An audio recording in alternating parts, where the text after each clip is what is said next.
सदस्यों के बीच अधिक सहयोग और आपसी विश्वास का समर्थन करता है।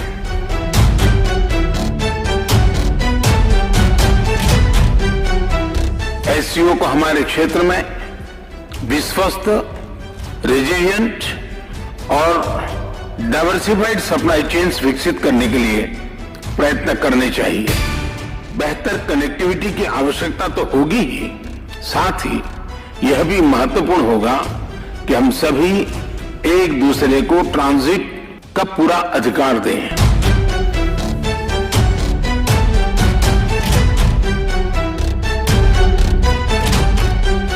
आज का युग युद्ध का है नहीं, डेमोक्रेसी और डिप्लोमेसी और डायलॉग, ये सारी बातें ऐसी हैं कि जो दुनिया को एक स्पर्श करती है। We wish you all the best. We wish all the best to the friendly Indian nation, and we wish prosperity to India under your leadership.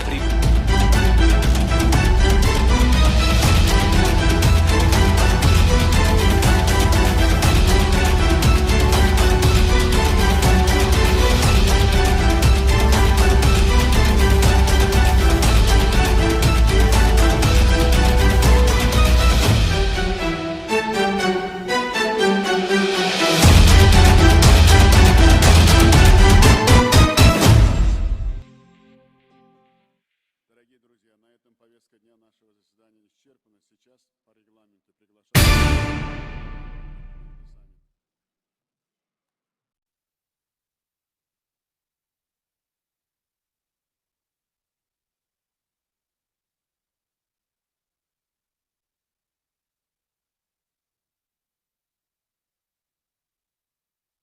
Заседание Совета объявляю закрытым. इस वर्ष के चुनौतीपूर्ण ग्लोबल और क्षेत्रीय वातावरण में एससीओ के प्रभावी नेतृत्व के लिए मैं प्रेसिडेंट मिडवेदेव को हृदय से बधाई देता हूं। आज जब पूरा विश्व महामारी के बाद आर्थिक रिकवरी की चुनौतियों का सामना कर रहा है, एससीओ की भूमिका बहुत महत्वपूर्ण है। एससीओ के सदस्य देश वैश्विक जीडीपी में लगभग 30% का योगदान देते हैं और विश्व की 40% जनसंख्या भी एससीओ देशों में निवास करती है। भारत एससीओ सदस्यों के बीच अधिक सहयोग और आपसी विश्वास का समर्थन करता है। महामारी और यूक्रेन के संकट से ग्लोबल सप्लाई चेन्स में कई बाधाएं उत्पन्न हुई, जिसके कारण पूरा विश्व अभूतपूर्व ऊर्जा एवं खाद्य संकट का सामना कर रहा है। एससीओ को हमारे क्षेत्र में विश्वस्त, रेजिलिएंट और डाइवर्सिफाइड सप्लाई चेन्स विकसित करने के लिए प्रयत्न करने चाहिए। इसके लिए बेहतर कनेक्टिविटी की आवश्यकता तो होगी ही, साथ ही यह भी महत्वपूर्ण होगा कि हम सभी एक दूसरे को ट्रांजिट का पूरा अधिकार दें। एक्सेलेंसीज, हम भारत को एक मैन्युफैक्चरिंग हब बनाने पर प्रगति कर रहे हैं। भारत का युवा और प्रतिभाशाली वर्कफोर्स को मैं स्वाभाविक रूप से कॉम्पिटिटिव बनाता है।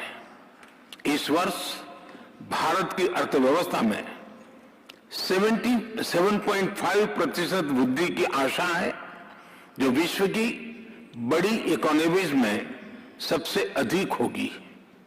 हमारे पीपल सेंट्रिक डेवलपमेंट मॉडल में टेक्नोलॉजी के उचित उपयोग पर भी बहुत फोकस दिया जा रहा है। हम प्रत्येक सेक्टर में इनोवेशन का समर्थन कर रहे हैं।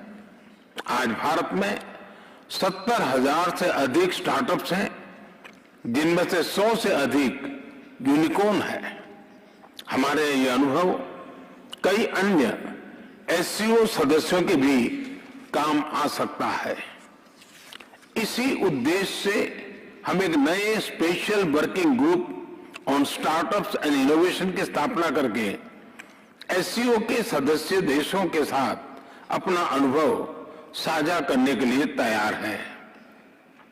एक्सेलेंसी, विश्व आज एक और बड़ी चुनौती का सामना कर रहा है और यह है हमारे नागरिकों की खाद्य सुरक्षा सुनिश्चित करना। इस समस्या का एक संभावित समाधान है मिलेट्स की खेती और उपभोग को बढ़ावा देना। मिलेट्स एक ऐसा सुपर फूड है जो न सिर्फ एससीओ देशों में बल्कि विश्व के कई भागों में हजारों सालों से उगाया जा रहा है और खाद्य संकट से निपटने के लिए एक पारंपरिक, पोषक और कम लागत वाला विकल्प है। वर्ष 2023 को UN international year of millets के रूप में मनाया जाएगा। हमें एससीओ के अंतर्गत एक मिलेट फूड फेस्टिवल के आयोजन पर विचार करना चाहिए। भारत आज विश्व के मेडिकल एंड वेलनेस टूरिज्म के लिए सबसे किफायती डेस्टिनेशन में से एक है। अप्रैल 2022 में गुजरात में WHO global centre for traditional medicine का उद्घाटन किया गया। पारंपरिक चिकित्सा के लिए यह WHO का पहला और एकमात्र ग्लोबल सेंटर होगा। हमें एससीओ देशों के बीच ट्रेडिशनल मेडिसिन पर सहयोग बढ़ाना चाहिए। इसके लिए भारत एक नए SCO working group on traditional medicine पर पहल लेगा। अपनी बात समाप्त करने से पहले मैं प्रेसिडेंट मिर्जियोयेव को आज की बैठक के उत्कृष्ट संचालन और उनके गर्मजोशी से भरे आतिथ्य के लिए फिर से धन्यवाद अदा करता हूं। बहुत बहुत धन्यवाद।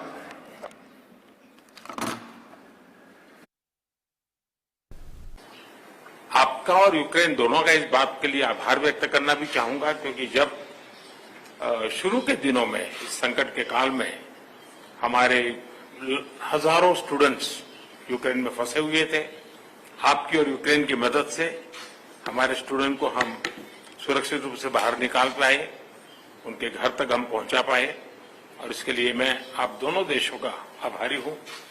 एक्सेलेंसी, मैं जानता हूं कि आज का युग युद्ध का है नहीं और हमने फोन पर भी कई बार आपसे इस विषय में बात की है कि डेमोक्रेसी और डिप्लोमेसी और डायलॉग, ये सारी बातें ऐसी हैं कि जो दुनिया को एक स्पर्श करती हैं। आने वाले दिनों में शांति के रास्ते पर हम कैसे बढ़ सके, उसके विषय में जरूर आज हमें चर्चा करने का मौका मिलेगा। आपका व्यू पॉइंट समझने का मुझे भी एक अवसर मिलेगा। लेकिन फिर भी जो विषय हैं जिसकी बातें मैं करता रहता हूं, एक्सेलेंसी, भारत और रशिया के संबंध अनेक गुना बढ़े हैं। हम इन संबंधों को इसलिए भी महत्व देते हैं कि हम एक ऐसे मित्र रहे हैं जो पिछले कई दशकों से हर पल एक दूसरे के साथ रहे हैं और पूरी दुनिया भी जानती है कि भारत के साथ रशिया का नाता कैसा रहा है और रशिया के साथ भारत का नाता कैसा रहा है। और इसलिए दुनिया के मन में भी ये बात है कि एक अटूट मित्रता है। और व्यक्तिगत रूप से मैं कहूं कि एक प्रकार से हम दोनों की यात्रा समान शुरू हुई। मैं सबसे पहले आपको 2001 में मिला, जब आप हेड ऑफ द गवर्नमेंट के रूप में जाए और मैं head of the state government के रूप में काम शुरू किया। आज 22 साल हो गए। हम लगातार, हमारी दोस्ती बढ़ती चली जा रही है। लगातार हम दोनों देश मिलकर के इस रीजन की भलाई के लिए, लोगों की भलाई के लिए काम कर रहे हैं। आज एससीओ समिट में भी आपने भारत के लिए जो कुछ भी भावनाएं व्यक्त की है, मैं इसके लिए आपका बहुत आभारी हूं। एक्सेलेंसी, मुझे विश्वास है कि आज की हमारे बायलैटरल भी, आज की हमारी बातचीत भी आने वाले दिनों में हमारे संबंधों को भी गहरे करेंगे। विश्व की जो आशा अपेक्षाएं हैं उसको पूर्ण करने में भी बहुत काम आएगी, ऐसा मुझे पूरा भरोसा है। All the women in my life pivotal roles in my success. Here's wishing a very happy Women's Day. All the women are equal. इतनी पुश्तों का प्यार उमड़ के आता है एक फुलके में, इसीलिए रोटी रोटी नहीं, आशीर्वाद है। और इस आशीर्वाद में है बेहतरीन गेहूं जो चुना जाता है देश के कोने कोने से, फिर साफ होता है 3 बार गहराई से और पीसा जाता है पारंपरिक चक्की की तरह, जिससे मिले सर्वगुण संपन्न आटा। आशीर्वाद, भारत का नंबर 1 आटा ब्रांड फ्रॉम